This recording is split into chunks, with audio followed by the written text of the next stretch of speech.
Assalamualaikum warahmatullahi wabarakatuh. Saya Alif Rofgani, NIM 2410101278. Saya dari Prodi Teknik Elektro kelas 003. Di sini saya akan membuat video bermaterikan hukum-hukum Newton untuk penilaian ujian tengah semester mata kuliah Fisika Mekanik. Baik, saya langsung masuk ke rinciannya, yaitu hukum Newton 1, hukum Newton 2, dan hukum Newton 3. Saya langsung masuk ke materi pertama.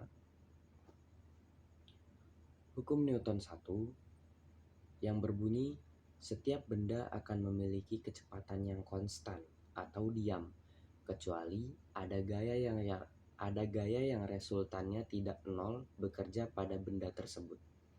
Apabila resultan gaya atau F itu sama dengan 0, maka benda itu akan tetap diam atau bergerak dengan kecepatan tetap, atau dalam tanda kurung itu tidak mengalami percepatan.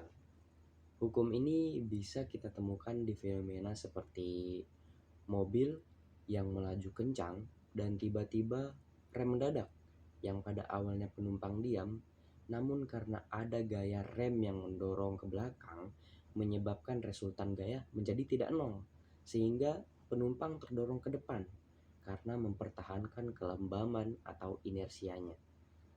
Kita lanjut ke hukum Newton kedua. Hukum Newton 2 yang berbunyi, jika sebuah benda diberi massa M dan dipengaruhi oleh gaya F, benda akan mengalami percepatan, dan besaran itu berbanding lurus terhadap F dan berbanding terbalik terhadap M.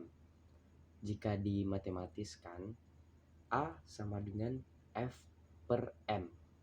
A adalah percepatan benda dalam satuan massa per second kuadrat, dan F adalah gaya yang diberikan terhadap benda dalam satuan Newton, dan M adalah massa benda dalam satuan kilogram. Jadi, semakin besar gaya yang diberikan, maka semakin besar pula percepatan yang dialami sebuah benda. Namun, jika massa benda semakin besar, maka percepatan benda semakin kecil.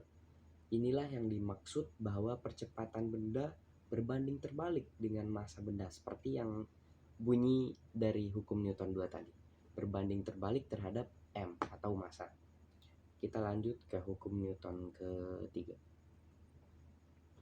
Hukum Newton ketiga adalah gaya aksi dan reaksi dari dua benda memiliki nilai yang sama, segaris namun berlawanan.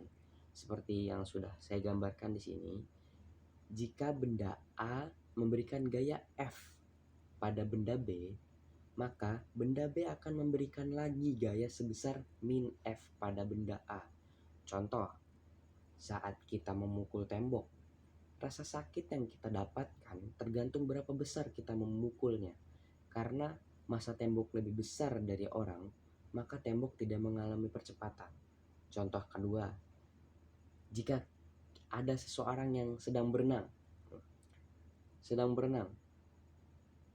tangan yang mengayun ke belakang akan memberikan reaksi tubuh yang melaju ke depan. Itu disebabkan karena massa air lebih besar daripada massa orang tersebut. Baik, sampai sini saja saya menjelaskan tentang hukum-hukum Newton. Terima kasih atas perhatiannya. Saya pamit undur diri. Assalamualaikum warahmatullahi wabarakatuh.